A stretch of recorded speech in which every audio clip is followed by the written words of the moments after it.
The Nazis called them the witches of the night, because they came at night, and many never saw morning.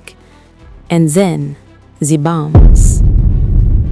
Before the war, they were ordinary young women, students, daughters, sisters. Some dreamed of flying, some never imagined war. They wrote letters home, they argued with parents, they planned futures that never arrived. In 1941, Nazi Germany invaded the Soviet Union. Villages burned, families vanished, brothers were drafted, fathers were sent to the front. For many of these women, the letters stopped coming back.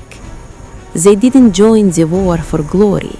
They joined because the war had already taken everything. When famous aviator Marina Raskova asked Stalin to let women fly combat missions, the military resisted.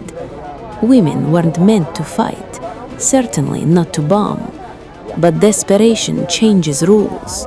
Young women volunteered, knowing the truth, that this was dangerous and many would die. But they signed anyway. Not to replace the men, but to protect them.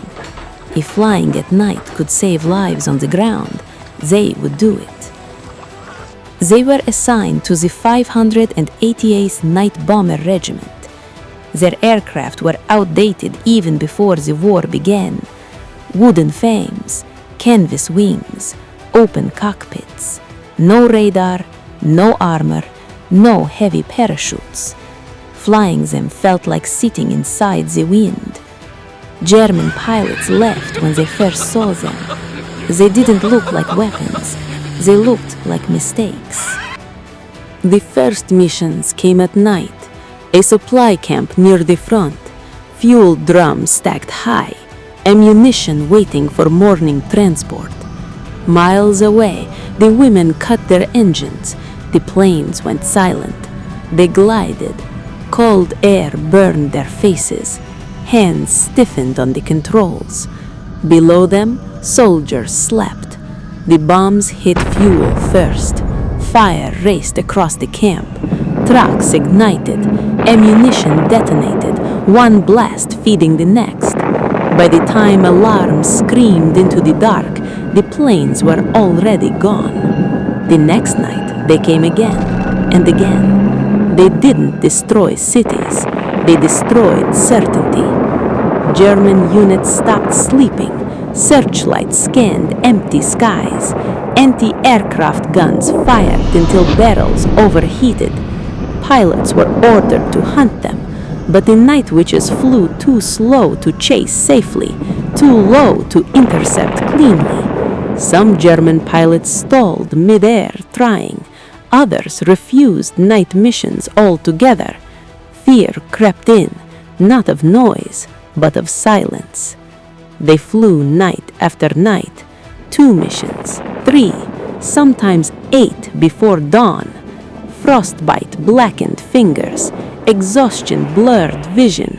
Friends vanished in fire. There was little time to grieve. Another mission was always waiting. Many were barely 20 years old.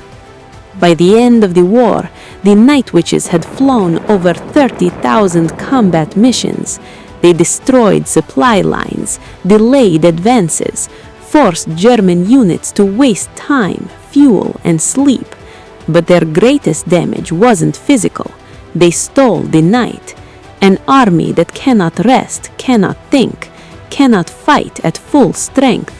And they proved something else, quietly, permanently, that courage does not look one way, that war does not belong to one kind of body. When women fly combat missions today, their shadows pass through those same dark skies. After the war, many of the night witches went home. No parades, no speeches. Some never spoke of it again. But the Germans remembered. They remembered the silence. They didn't roar into history. They whispered, and the night never forgot them. The night witches.